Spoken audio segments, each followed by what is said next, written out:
principal. Je reconnais maintenant le chef du troisième groupe d'opposition. Madame la Présidente, on savait qu'en seulement 8 ans, la taille de la fonction publique canadienne avait augmenté par 40 %.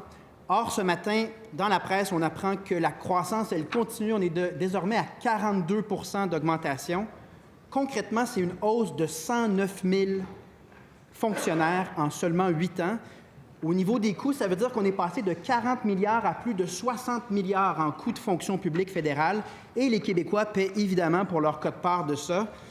Pendant que la taille de l'État fédéral explose et alors que le gouvernement fédéral offre que très peu de services directs à la population québécoise, les Québécois sont en droit de se poser la question, est-ce que leur situation s'est améliorée?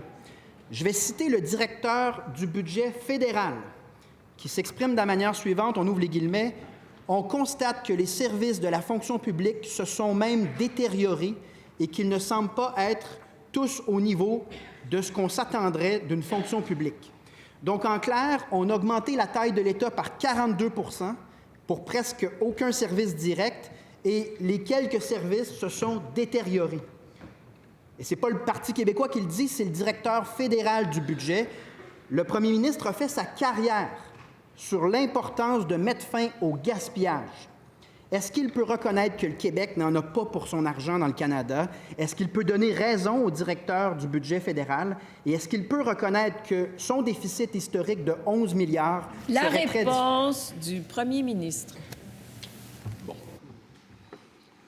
Je veux d'abord rappeler que la souveraineté du Québec, c'est un projet noble et j'accepte ça. Bon. Une fois que j'ai dit ça, bon, d'abord, je ne sais pas si le chef du PQ a des aspirations à devenir chef du Bloc québécois, là, mais on dirait que ce matin, il s'est trompé de Parlement. Maintenant, je veux lui dire gentiment, sans remettre en question la noblesse du projet de souveraineté du Québec, qu'actuellement, le Québec envoie 10 milliards de plus à Ottawa que ce qu'Ottawa... C'est contraire. Le Québec reçoit 10 milliards de plus que ce que les Québécois envoient à Ottawa. Dans son fameux budget de l'an 1, le chef du PQ a dit « Oui, mais on va tout effacer ça avec des dédoublements. » Il n'y a personne qui croit ça. Oui, la souveraineté pour défendre notre identité, mais d'aller sur le terrain financier, dire que le Québec n'en a pas pour son argent, me garderait une petite gêne. Première complémentaire. Le budget d'un Québec indépendant a été vérifié par 6 économistes d'universités différentes. Et pour simplifier l'équation complexe qu'a énoncée le premier ministre, on envoie 82 milliards à Ottawa et on n'obtient presque aucun service direct en échange. Et là, le gaspillage, il est clair. La taille de Santé Canada a doublé depuis 2000. Est-ce que le premier ministre est d'accord avec ça?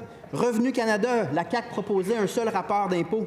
Revenu Canada, la taille a augmenté de 52 % depuis 2016. Le premier ministre est-il d'accord avec ce gaspillage? La réponse du premier ministre.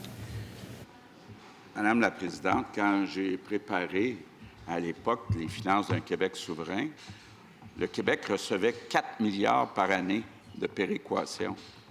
On en reçoit actuellement 13 milliards. Les chiffres sont clairs. Je comprends qu'il a trouvé des personnes pour signer son document, là, mais qui consultent des économistes sérieux, puis ils vont lui dire que le Québec reçoit 10 milliards de plus à chaque année que ce que les Québécois envoient à Ottawa. Deuxième complémentaire. La même question, j'espère une réponse. La taille d'Immigration Canada a augmenté de 142 % depuis 2016.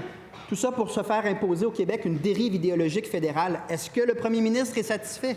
Est-il satisfait d'un gouvernement fédéral qui investit 820 millions sur 5 ans pour faire de la promotion de l'anglais au Québec? Est-il d'accord avec ce gaspillage? La réponse du premier ministre. Madame la Présidente, ce n'est pas le temps de diviser les Québécois quand on parle d'immigration, c'est le temps de les rassembler. Et que disait le chef du PQ dans son fameux livre? Alors que la mondialisation continue de s'intensifier, Je crois que les Québécois auraient tort de demeurer divisés au sujet de la question nationale, tandis que des questions plus fondamentales, telles que l'état de la langue française, nécessitent d'urgence leur attention. Or, un rassemblement autour de la langue française, de la spécificité culturelle québécoise, ne peut fonctionner sous un gouvernement entièrement dédié aux souverainistes. Je suis 100% d'accord avec ce qu'il dit.